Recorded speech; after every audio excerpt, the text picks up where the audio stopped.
Video में हम बात करेंगे ग्राउंड ट्रूथिंग के बारे में। ग्राउंड ट्रूथिंग क्या होता है और कैसे करना है। इससे पहले मेरा एक वीडियो आया था चूना लाइन के बारे में। आई होप कि आप लोगों ने वो वीडियो देखा होगा तो ज़रूर कुछ ना कुछ सीखा समझा होगा। वो ग्राउंड ट्रूथिंग का मतलब क्या होता है? ग्राउंड ट्रूथिंग का मतलब होता है भौतिक सत्यापन या फील्ड वेरिफिकेशन, यानी कि जो प्रारूप नक्शा हमें एसओआई वालों द्वारा मिला है उसको मौके पे ले जाए और उसका फील्ड से वेरीफाई करे जो नक्शे में बन के आया है वैसी ही चीज़ें मौके पे है या नहीं, और जो भी अंतर जो भी विसंगतियां हैं उनका नक्शे में संशोधन करके और एक अलग विवरण लिख के एसओआई वालों को दे ताकि वो एक फाइनल नक्शा हमें दे पाए। अब इस चीज़ को मैं समझाने के लिए आपको 8 एग्जाम्पल की मदद एग्जाम्पल पहला, उसका हमें पहली चीज़ ध्यान में रखनी है कि आबादी के अंदर जितने भी मकान आ रहे हैं उसमें प्रत्येक मकान के लिए रास्ता जरूरी हो। आप इस एग्जाम्पल में देखेंगे कि जो प्लॉट नंबर 6 और 7 है, जो प्लॉट नंबर 6 और 7 है, मतलब वहाँ पे अगर रास्ता नहीं दिया इन घर के लिए एसओआई वालों ने, पर मुझे इन घरों के लिए रास्ता जरूर चाहिए क्योंकि ये घर वाले कहाँ से जाएंगे, तो इसके लिए मुझे एक रास्ता बना के देना है जो मैंने ग्रीन कलर से बनाया है। आप लोग आराम से देख पाएंगे इस मैप में। इस प्रकार से हर प्रत्येक घर के लिए रास्ता जरूर बनाए। तो हम हमारे जब गाँव में ग्राउंड ट्रूथिंग करेंगे, घूम रहे घर घर, तो हम ये चीज़ें मतलब मेक श्योर करें कि हर घर के लिए रास्ता जरूर। दूसरा एग्जाम्पल है किसी एक व्यक्ति के ही साथ में ही 2-3 मकान बने हैं, कच्चा पक्का और खुला हुआ आंगन, और अगर एसओआई वालों ने उसको अलग अलग नंबर दिए हैं तो हम वहाँ देख के मिलाते हैं कि ये किसी एक का है तो हम उसे मर्ज करें। आप इस एग्जाम्पल में देख पाएंगे कि प्लॉट नंबर 14, 19 और 20 ये एक ही व्यक्ति के हैं, सुरेश के, तो एक उसका पक्का बना है, फिर वहाँ कच्चा ढालिया है और नीचे खाली जगह, आगे खाली जगह है। तो हम यहाँ पे 14, 19 और 20 को एक नंबर बना के उसको मर्ज करेंगे और मर्ज के साइन लगाएंगे। आप देख पा रहे होंगे यहाँ पे आराम से। तीसरा एग्जाम्पल है कि जो हमारा अगर एसओआई वालों ने किसी एक नंबर को बना दिया है लेकिन उसमें मौके पे अलग अलग घर बने हैं 2, 4, 5, तो हमें उसे डिवाइड करना है। तो आप इसमें देख पाएंगे जो प्लॉट नंबर 29 है, 29 नंबर, उसमें एसओआई वालों ने सिर्फ एक ही नंबर दिया था, पर जब मैं फील्ड पे गई तो मैंने पाया कि इसमें 7 लोगों के अलग अलग मकान हैं। तो मैंने इसको 29/1, 29/2, 29/3, 29/4, 29/5, 29/6, 29/7 दिया है।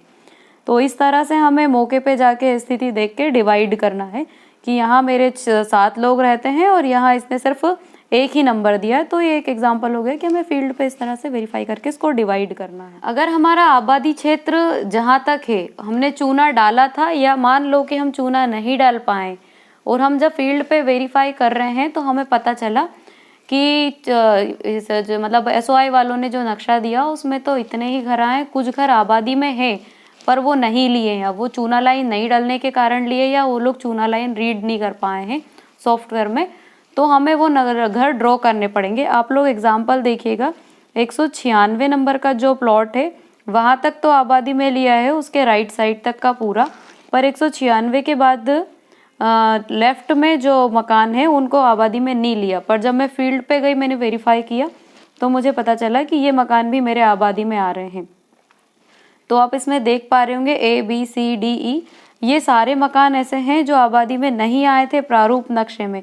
ये सिर्फ बिल्डअप बना है पर इनको कोई नंबरिंग नहीं दी।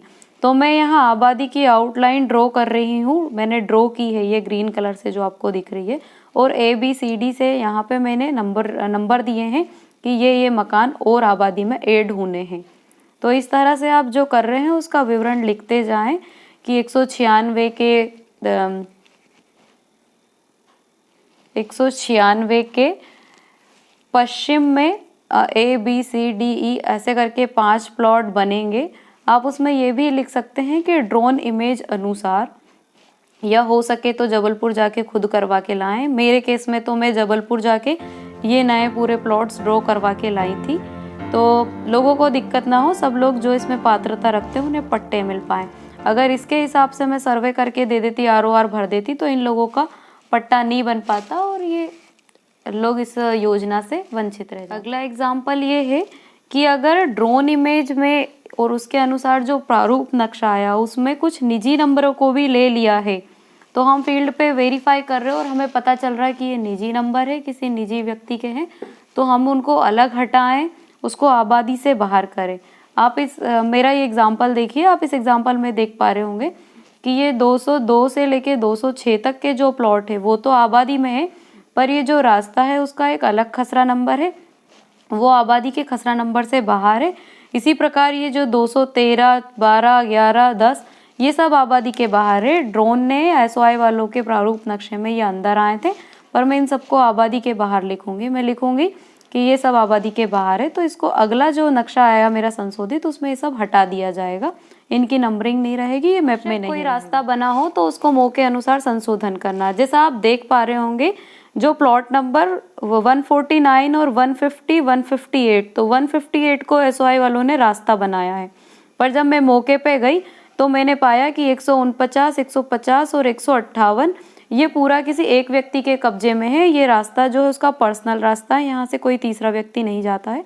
तो मैं इस अनावश्यक रास्ते को खत्म करके इसको मर्ज करूंगी और इन तीनों प्लॉट को बना के एक है उसके दोनों तरफ मकान बने हैं और दोनों मकानों की छतें ऊपर से जुड़ गई है। अब एसओआई वालों द्वारा जो ड्रोन से फोटो लिया गया उससे वो छत पूरी प्लेन आई है, पर नीचे वहाँ रास्ता है, उससे पीछे वाला कोई व्यक्ति जाता है।